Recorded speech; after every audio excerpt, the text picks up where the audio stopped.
Welcome, and thank you for watching our videos. Using Abraham's knowledge, tune into Source to achieve a perfect blending with Source energy. Recognize how much better you feel when you consider how much more power you have. Let's watch this video now.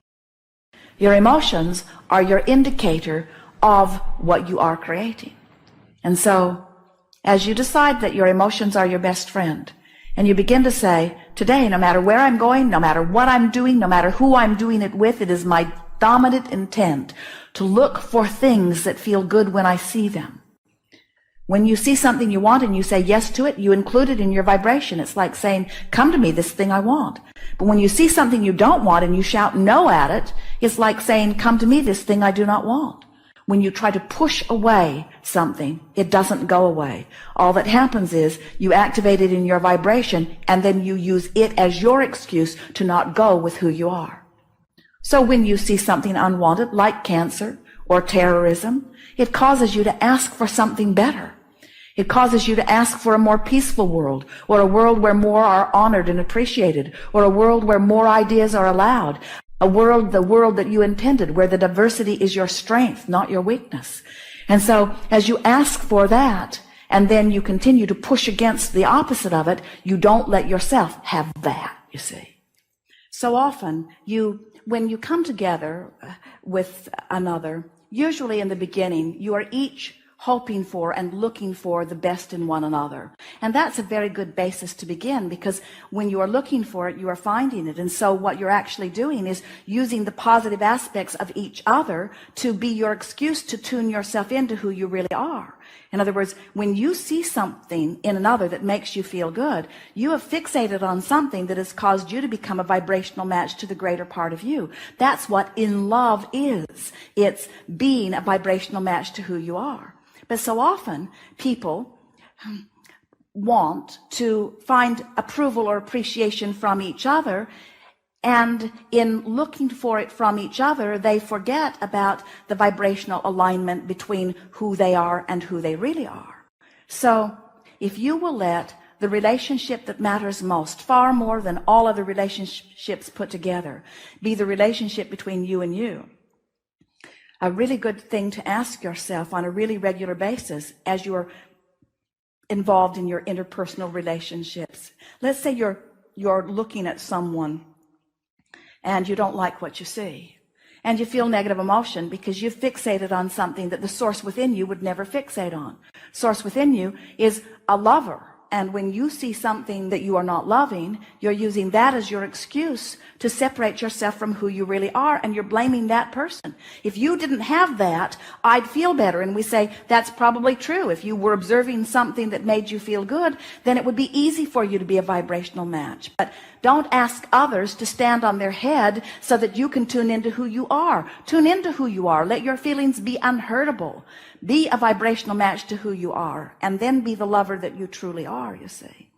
There are two things that we would say on a regular basis in our quest for relationships of all kinds. The first is, we would begin practicing when we feel positive emotion, we would say, what is it that I'm focused upon within you, that I'm using as my excuse to tune into who I really am? Such a good statement.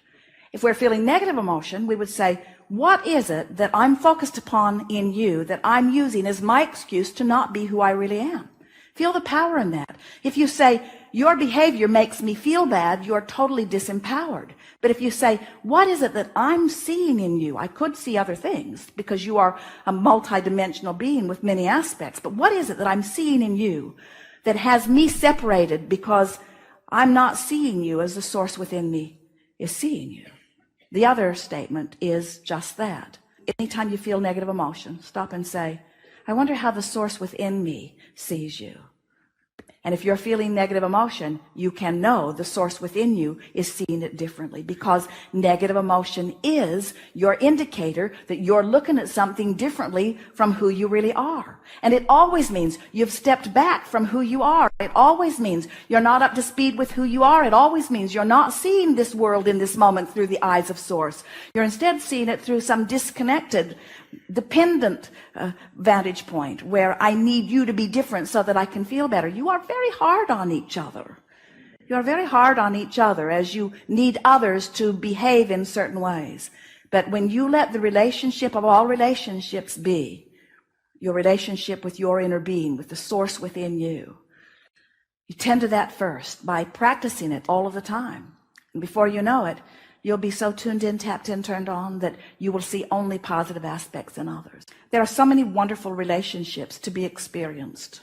And when you get tuned into who you are first, and then you begin to move through your day looking for the best in others, before you know it, you'll be so tuned to the best in others and in the world that it will be a really rare experience when someone bumps up against you who's not a vibrational match to that well-being.